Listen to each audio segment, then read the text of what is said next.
Pemirsa, hujan yang melanda Jakarta ini sejak Kamis pagi mengakibatkan banjir di sejumlah jalan utama di wilayah Jakarta. Imbas dari banjir, kemacetan panjang dan juga beberapa kendaraan baik roda 2 ini mogok akibat nekat menerjang banjir yang cukup dalam. Ya pemirsa, tempatnya di ruas jalan Letnan S. Parman, Grogol, Petamburan, Jakarta Barat terendam banjir usai diguyur hujan kemarin dengan ketinggian air mencapai 30 cm mengakibatkan kemacetan panjang dan mengganggu aktivitas warga. Selain di jalan Letjen S. Parman, banjir juga mengenangi jalan Daan Mogot, Grogol, Petamburan. Beberapa kendaraan juga ternyata mengalami mogok karena nekat nih menerjang banjir yang cukup dalam. Tingginya debit air aliran kali sentris juga ini menjadi salah satu penyebab banjir yang menggenangi ruas jalan Daan Mogot. Di daerah lainnya di Jakarta juga terjadi genangan begitu ya. Tapi untuk selengkapnya kita akan bahas bersama dengan staf sus Gubernur Jakarta, Chiko Hakim juga sudah bergabung sama kami pagi ini. Bang Chiko. Selamat pagi, Assalamualaikum. Waalaikumsalam, pagi Reza, pagi Rati. Pagi Bang. Bang Chiko, apa atensi dari Pak Gubernur terkait banjir Jakarta ini? Karena juga kan prediksi dari BMKG cuaca ekstrim, intensitas hujan cukup tinggi akan masih terus terjadi, Bang. Selain WFA ya, yang kita mendengar akan ada arahan WFA. Betul. Jadi pada prinsipnya gini, pada seminggu terakhir ini Bapak Gubernur serta jajaran menaruh perhatian khusus terkait dengan cuaca ekstrim ini. Kita ketahui bahwa sejak seminggu lalu sudah dilakukan apa yang dinamakan sebagai operasi modifikasi cuaca. Termasuk kemarin bahkan dilakukan 2 kali. Yang artinya kalau kita harus memahami apa arti dari modifikasi cuaca itu, bukan berarti bila dilakukan modifikasi cuaca kemudian serta-merta langit menjadi terang benderang dan matahari bersinar dan lain-lain, tapi hanya menurunkan intensitas curah hujan sampai antara 20 sampai 30%. Kemarin dilakukan 2 kali dan bayangkan dengan sudah dilakukan seperti itu, curah hujan tetap tinggi dan walaupun bergantian ya, kadang hujan deras, kadang rintik, kemudian berhenti, kemudian hujan deras lagi. Ya itulah hasil dari modifikasi cuaca, dan kalau tidak dilakukan tentunya hujan derasnya itu non-stop. Nah, itu satu. Yang kedua tentunya Dinas Sumber Daya Air dengan segala kemampuannya, infrastruktur yang dimiliki, juga alat-alat seperti pompa yang berjumlah 1.200, 600 pompa statis, 600 pompa mobile itu terus disiagakan dan dioperasikan. Namun kita tahu memang curah hujannya ini di luar rata-rata sebelum tahun-tahun sebelumnya, di luar normal. Artinya memang kenapa disebut cuaca ekstrim, curah hujan yang di atas bahkan 170 mm. Sedangkan kalau di atas 100 mm sendiri sudah dianggap cukup tinggi, dan ini tentunya yang mengakibatkan genangan di mana-mana. Dan kami sangat prihatin terkait dengan hal ini, dan Bapak Gubernur telah menginstruksikan seluruh jajarannya untuk bersiaga, dan utamanya karena tadi sudah disebutkan ada banyak genangan yang tingginya cukup lumayan, dan tadi pada paket tadi bahkan ada warga-warga yang memang rumahnya terendam banjir. Posko-posko segera untuk didirikan oleh Dinas Sosial dan kehadiran Dinas Kesehatan juga di sana, dan juga BUMD diinstruksikan oleh Bapak Gubernur untuk kemudian memastikan ada ketersediaan logistik. Dan mudah-mudahan hari ini atau siang hari ini, karena pagi ini masih ada hujan rintik-rintik, cuaca lebih bersahabat. Modifikasi cuaca tetap dilakukan dan semuanya bersiaga. Satpol PP bahkan dari kemarin turut mengangkut siswa maupun orang-orang yang pulang kerja yang terhambat aksesnya dan tidak bisa menggunakan kendaraan pribadinya, diangkut menggunakan truk-truk yang dimiliki oleh pihak Satpol PP. Dan alhamdulillah hari ini sejak tadi malam memang Bapak Gubernur telah menginstruksikan Bapak Sekda dan juga jajarannya untuk Kadisnaker mengeluarkan himbauan terkait dengan work from home. Dinas Pendidikan juga mengeluarkan seruan untuk satuan-satuan pendidikan untuk melakukan pembelajaran jarak jauh. Ya, Bang Chiko, yang bisa dilihat kemarin adalah ini selain hujannya cukup tinggi, tapi galian-galian di beberapa titik, terutama yang cukup parah adalah di Cawang ya, yang kita lihat dari pagi sampai dengan malam nih, cukup panjang terjadi antrian kendaraan di sana. Kalau mengenai galian sendiri, apa antisipasi yang dilakukan oleh Pemprov? Jadi yang pasti memang cuaca ekstrim ini kan kalau kita mau jujur melihatnya memang sepanjang tahun 2025 ini terjadi ya.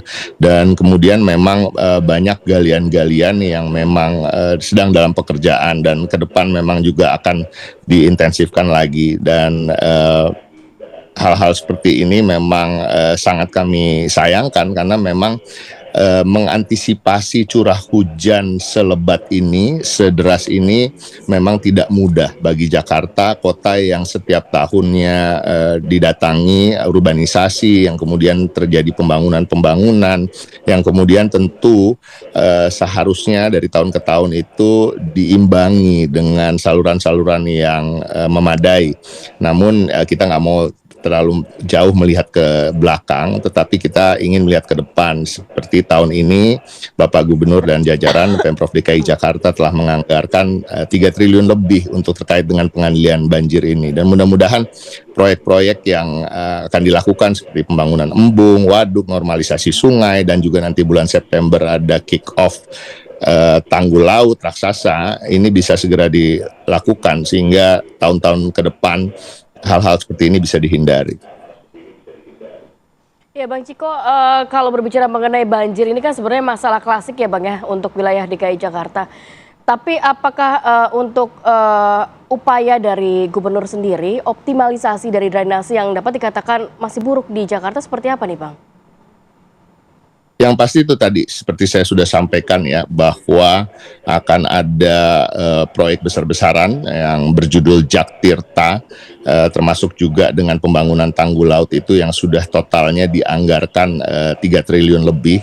Yang komponen utama dari program ini adalah pembangunan sistem polder, yaitu juga termasuk perbaikan saluran-saluran dan drainase. Ada pembangunan sistem polder di 13 lokasi berbeda, termasuk penambahan pompa-pompa, unit pompa baru yang memang kita lihat setelah mengevaluasi dari tahun 2025 maupun di awal tahun 2026 ini kebutuhannya memang perlu ditambah. Yang kedua tentunya pembangunan dan perbaikan kali serta sungai, revitalisasi sungai, normalisasi, pelebaran, pendalaman dan pembersihan sungai kali untuk meningkatkan kapasitas aliran air. Tapi ini juga perlu partisipasi aktif dari masyarakat, yaitu masyarakat yang tentunya kita tahu banyak yang masih tinggal di bantaran kali, di tempat-tempat yang tidak seharusnya menjadi tempat tinggal, dan kita berharap relokasi atau secara sukarela mau dilakukan oleh saudara-saudara kita ini kan. Dan Pemprov sendiri juga telah menyediakan rumah susun yang diprioritaskan untuk saudara-saudara kita yang sekarang tinggal di tempat-tempat yang tidak layak dan tentunya perlu pindah untuk dilakukan normalisasi tersebut. Dan ini sudah dilakukan sepanjang tahun 2025, mudah-mudahan 2026 ini berjalan dengan lancar. Ada juga pembangunan embung atau waduk, penambahan tampungan air untuk mengurangi debit banjir saat hujan deras. Dan kemudian yang terakhir tentunya itu tadi, pembangunan dan penguatan tanggul pantai, sebuah proyek yang sebenarnya sudah direncanakan sejak zaman Orde Baru ya, kalau kita bicara soal Giant Seawall ini. Jadi bukan proyek baru, tapi insya Allah hari ini bisa tahun ini bisa terlaksana. Tentunya ini adalah kerja bersama, program bersama pemerintah pusat dan pemerintah DKI Jakarta. Jadi anggaran totalnya itu untuk pengendalian banjir di APBD 2026 itu mencapai 3,6 triliun. Dan harapan kami ini bisa berjalan dengan lancar. Nah, kalau kita bicara apakah Jakarta suatu hari akan bebas banjir, ya memang agak sulit karena Jakarta ini memang berada di bawah permukaan laut, khususnya di daerah Jakarta Barat maupun Jakarta Utara. Apalagi ada land subsidence atau penurunan muka tanah yang selama ini terjadi akibat pengambilan air tanah yang berlebihan. Dan ini juga kenapa Bapak Gubernur sejak menjabat di tahun 2025 kemarin telah menginstruksikan pada Pamjaya untuk menargetkan dalam 1 dan 2 tahun ke depan ini bisa memberikan pelayanan 100% pada masyarakat, sehingga masyarakat maupun badan usaha tidak lagi mengambil air tanah. Dan hal-hal seperti inilah yang memang harus dilakukan secara komprehensif. Baik. Bang Ciko, ini kami udah terima nih salinan dari surat edaran Dinas Pendidikan Provinsi Jakarta yang menyatakan bahwa pembelajaran jarak jauh akan dilaksanakan mulai hari ini sampai dengan tanggal 28 Januari. Ini akan setiap hari seperti itu atau bagaimana? Dan kalau dengan WFH sendiri, apakah memang ini hanya dianjurkan saja atau mengajak semua untuk mengantisipasi supaya tidak selesai banjir dan kapan berlakunya sampai tanggal 28 juga atau seperti apa? Khusus yang WFH, surat edarannya tentunya dikeluarkan oleh Dinas Ketenagakerjaan dan Transmigrasi dan Energi. Dan kebetulan memang itu keluar pada malam hari, tadi malam, yang isinya lebih mengarah pada himbauan. Tapi pada prinsipnya memang yang utama adalah kita ingin memastikan keselamatan warga, keamanan warga, kenyamanan warga. Artinya dalam surat edaran itu dinyatakan bahwa menghimbau perusahaan, badan usaha untuk kemudian melakukan WFH atau work from anywhere, di mana itu adalah menjadi tempat aman. Nah, namun juga ditegaskan apabila memang badan usaha atau institusi tersebut adalah sifatnya melakukan pelayanan pada masyarakat misalnya, dan harus ada pertemuan fisik dengan masyarakat, itu juga tetap di encourage untuk buka seperti biasanya, karena pelayanan masyarakat ini adalah hal yang sangat penting. Nah, terkait dengan pembelajaran jarak jauh, tegas dikatakan karena ini menyangkut keselamatan anak-anak kita, keamanan dan kesehatan anak-anak kita, itu disampaikan bahwa memang dilakukan sampai tanggal 28 Januari sesuai dengan ramalan cuaca yang kita dapatkan dari BMKG. Dan mudah-mudahan ini diikuti oleh masyarakat, karena memang juga kita berharap selain yang mendapatkan himbauan seperti badan usaha dan sekolah atau satuan pendidikan, bagi masyarakat umum juga untuk tidak bepergian apabila tidak betul-betul penting. Dan kita berharap kita menjaga diri kita semua. Bapak Gubernur menghimbau ada masyarakat untuk memperhatikan apa-apa yang terjadi keamanan di wilayahnya, di rumahnya masing-masing. Kita tahu bahwa rendaman air ini bisa mengakibatkan hal-hal seperti arus pendek, arus listrik yang kemudian bisa berakibat fatal di masyarakat. Nah, ini harus menjadi perhatian khusus. Maka dari itu Bapak Gubernur juga telah menginstruksikan jajaran untuk hadir khususnya di tempat-tempat yang memang genangan-genangan itu cukup tinggi, dan untuk bersiap mengevakuasi warga ketika perlu. Baik, terima kasih banyak Bang Ciko Hakim, staf sus Gubernur Jakarta sudah berbagi informasi dan waktunya pada pagi hari ini. Sehat selalu Bang, Assalamualaikum. Terima kasih Reza.